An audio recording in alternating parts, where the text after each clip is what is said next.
Hi, welcome back to my channel, and in this video I'm talking about the new English translation of the Septuagint. Here's the front cover. Up here it says Nets, a new English translation of the Septuagint.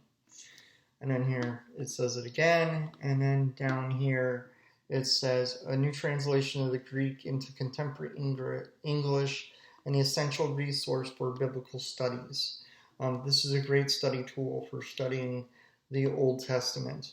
And then here on the spine, it says the title again, and it says Oxford, and it's got that Nets logo again.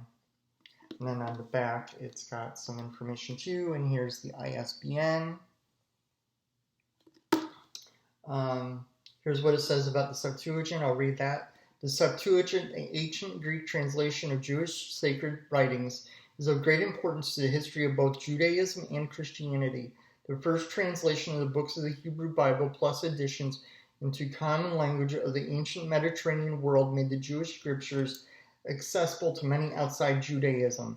Not only did the Septuagint become Holy Writ to Greek-speaking Jews, but it was also the Bible of the early Christian communities. The scripture they cited and the textual foundation of the early Christian movement. A quick explanation of this a little bit. It uses the New Revised Standard Version and updates it, or not updates it, but edits it to match that of the Septuagint. So that way they wouldn't have to spend years and years and years translating the Septuagint. So they, it's a New Revised Standard Version Old Testament that conforms to the Septuagint. I really like it. I think it's really cool. It's paste down hardcover. It looks like it does have reinforcing. It's the first time I've actually noticed that on a hardcover. And then you got the title page. You got another title page, and it lists the editors.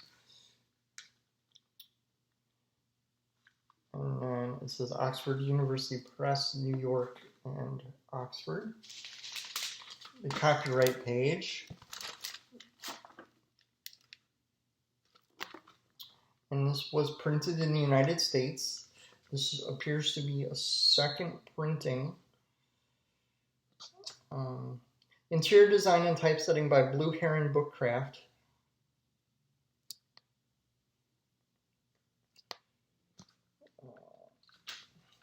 It's copyright 2007. And then here's the title page. It's got the names of the books to some degree in the Greek form.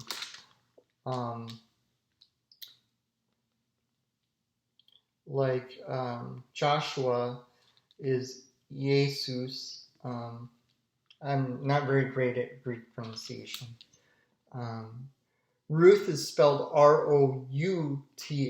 I don't know if that's a British spelling or if they're trying to follow the spelling of the Greek. I haven't really looked at the Greek of the Septuagint much.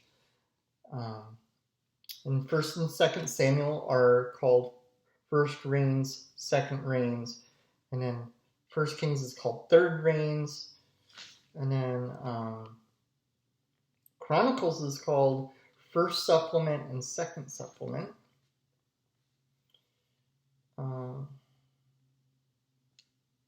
That's interesting, but here's the table of contents. I just thought those were some interesting things to point out.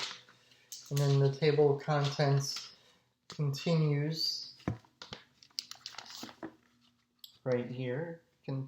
Table of contents. And then this is abbreviations. There's quite a few abbreviations here. More abbreviations on these two pages. And then more abbreviations. Some of these abbreviations are to academic commentaries on the Septuagint. And then here's the translations to the reader of nets. And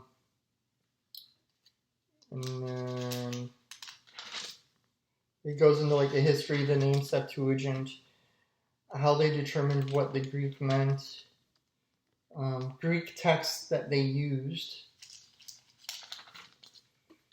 and then you got the title page of the Septuagint here, and then you got Genesis to the reader, which is the introduction of Genesis.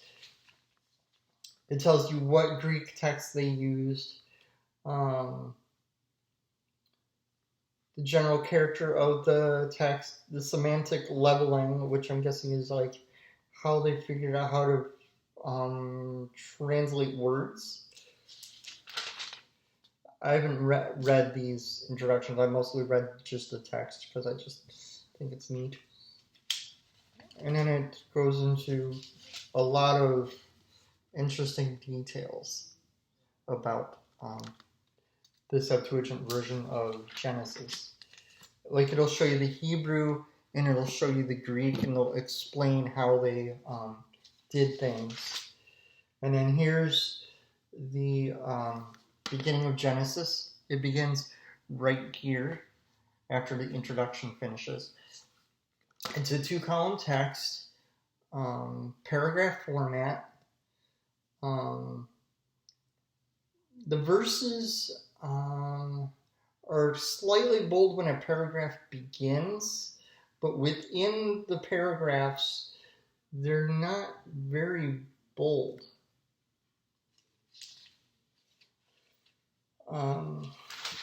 At the top of the page, it tells you what book you're in, what chapter range you've got for the page. You got the page number.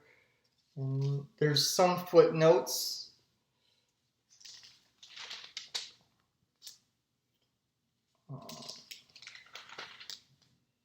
It'll tell you when the Greek lacks a word that they had to supply from another language.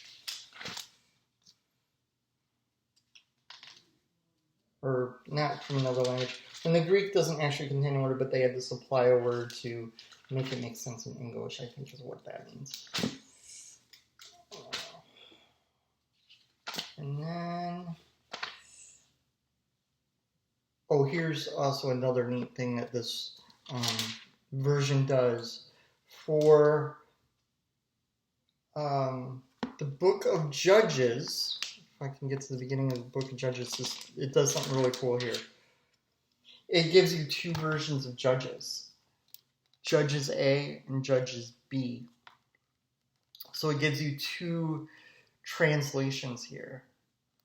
I think that's because it's using 2 different Greek texts. But I think that's neat that to some degree this is a parallel Bible. And then, like for Esther, it also gives you 2 different texts, but it tells you what they are for this one. Like for Esther, it gives you the Old Greek and Alpha. I'm going to have to read the introduction to find out what Alpha is, because that's pretty neat. So, again, it's for some books, it does a parallel Bible thing. I think that's really cool. And like, they all don't, not all the 2 paragraphs or the 2 parallel versions have the same amount of wording. I think that's interesting. They don't have the same amount of wording.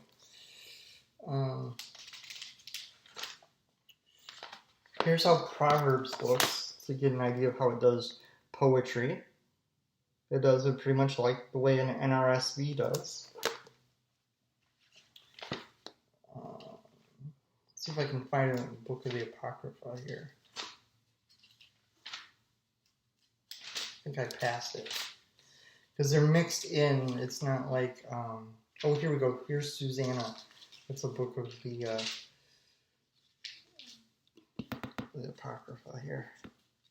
It's mixed in with the Bible like in a Catholic or Orthodox Bible. Looks like for Susanna, you get the Old Greek, or you can read Theodosian's version. I think that's how you pronounce it. think it's pronounced Theodotion. So, that's very interesting.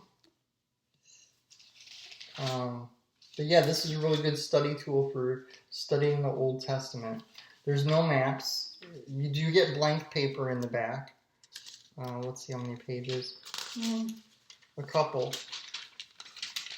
You get a couple sheets of blank paper. 2 sheets of blank paper, and then... Oh, no, wait, 3. I thought that was cardstock.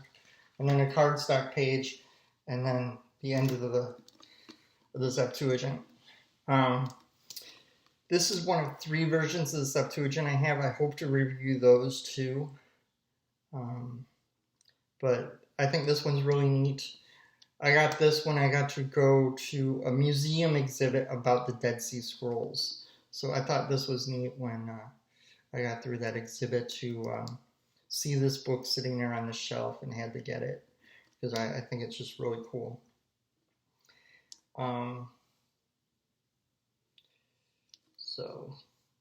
I think this one's still available on Amazon and maybe even Christian Book. I'll include the ISBN in the description here. I'll show the ISBN again. This is a really cool one. Definitely get this one if you want to really study the Old Testament in detail. This is a good way to do it because this will give you information on how the Greek and the Hebrew compare to each other and how the different Greek manuscripts differ and agree. So I think that's really cool that somebody did this. It's a great study tool. I haven't used it much lately. I used it a lot when I first got it.